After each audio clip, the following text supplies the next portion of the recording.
than it would be for any other man. But the multitudes are so vast. Their numbers have no end.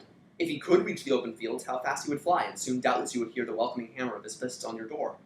But instead, how vainly does he wear out his strength. Still, he is only making his way through the chambers of the innermost palace. Never will he get to the end of them. And if he succeeded in that, nothing will be gained. He must next fight his way down the stair. And if he succeeded in that, nothing will be gained. The courts would still have to be crossed. And after the courts, the second outer palace, and once more stairs and courts, and once more another palace, and so on for thousands of years. And if at last he should burst through the outermost gate, but never, never can that happen, the imperial capital would lie before him, the center of the world, crammed to bursting with its own sediment. Nobody could fight his way through here, even with a message from a dead man. But you sit out your window when evening falls and dream it to yourself. This is a very weird story. The first, all but the last sentence sort of makes sense as Kafka. It is fairly basically sketched out, impossible task. A guy with an important message cannot get through a wall of people. But then it does something really weird at the end. It seems to end on a positive note. You sit there at your window as night falls and you dream it to yourself.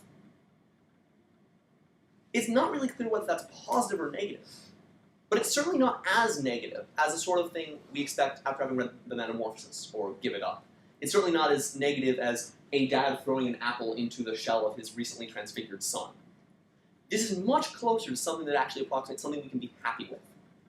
And in fact, this gets a little close to the point that is actually why I'm giving this talk in the first place. I really like Kafka. I read Kafka, by and large, and feel happy. I'm partly giving this talk to convince you that I'm not a sociopath. Because the way Kafka is normally described in a lot of his writings, the ones that are most widely read, are incredibly nasty. And people who can read those and feel happy are kind of disturbing. But Imperial Messenger, it's a lot closer, sort of, it's not a depressing story, it's sort of a magical one. There's something not necessarily sweet or nostalgic about it, but certainly something contemplative, certainly something peaceful in Imperial Message. There is a struggle going on, so in that sense it's not peaceful. But the ultimate emotion you're left with, even if it's doubt as to whether it's a good or bad thing, is still. You are not violently uneasy with yourself, which is very much not the case if you read Metamorphosis. At the end of Metamorphosis, my response at least is that I wanted to throw the book out of the window, because that book is horrifying. But Imperial Message, right, starts doing a completely different thing. I don't entirely want to argue that he goes in a positive direction. Sometimes, Kafka is just weird. My personal favorite story that falls in this section, and I'm not going to read it out loud, is called The Cares of a Family Man. And this sounds kind of straightforward, right? A family man. He has cares. Except you know what this guy's cares are? The Ogre Deck. The Ogre Deck may be the strangest mythical beast I have ever read of.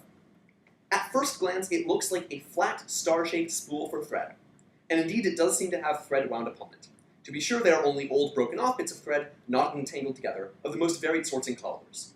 But it is not only a spool, for a small wooden crossbar sticks out of the middle of the star, and another small rod is joined to that at a right angle. By means of this latter rod on one side and of one of the points of the star on the other, the whole thing can stand upright as if on two legs. Wait, what? Yeah. Here's what this thing looks like. Or at least how I imagine it. There's a star-shaped spool of thread, which is going to consist, right, of a bunch of pieces of wood, 2 of them, on each side, and then a small one in between, around which thread can, in principle, be wound. It's not really being used, sort of pieces of thread sticking out, and that's just like, for no obvious reason. That's not all, though. There is a stick coming out of the center that goes like this. And then there's a second piece that goes like this. That is Ogre Deck. Ogre Deck is very much alive. The description of Ogre Deck is extraordinarily nimble and can never be laid hold of. This is a very weird thing. The entire story, Cares of the Family Man, is this one guy thinking about Ogre Deck and being very confused by Ogre Deck. And at the very end deciding that it is very sad that Ogre Deck will probably outlive him. That's it. There's no explanation as to why a spool of thread can move, or what the hell it is doing there, or what this means. It's just Kafka being weird. Kafka does this a lot. In the Metamorphosis, a guy turns into a bug. And there's no real question as to how this happened. People are shocked by it, but they're more shocked by the fact that he is a bug than by the fact that he turned into a bug, right? Their response is more along the lines of, there is a giant bug there, instead of, how did he turn into a giant bug? There's another story, Bloomfeld, an elderly bachelor, which I really quite like.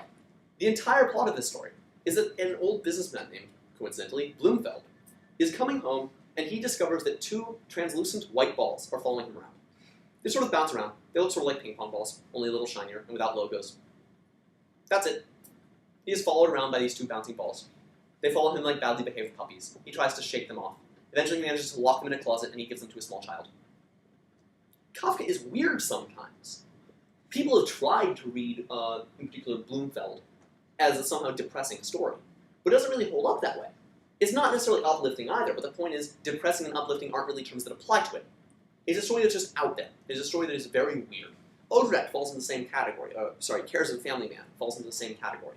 It's unclear exactly what's going on, but it's not sort of unquestioningly depressing. And then there's my favorite story, the story that I read first, which is often read as depressing, and is depressing in many ways. But having read a few non-depressing Kafka stories, I hope you'll now start to share my sense that this is a lot more complicated than it first appears. This story appears as an anecdote in the novel The Trial. I actually think the story that I'm about to read is much better than the novel The Trial as a whole, but whatever. Before the law stands a doorkeeper. To this doorkeeper there comes a man from the country and prays for admittance to the law. But the doorkeeper says he cannot grant admittance at the moment. The man thinks it over and then asks if he will be allowed in later.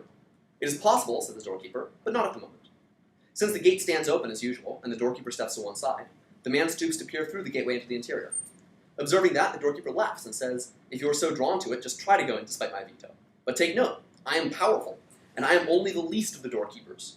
From hall to hall there is one doorkeeper after another, each more powerful than the last. The third doorkeeper is already so terrible that even I cannot bear to look at him. These are difficulties the man from the country is not expecting.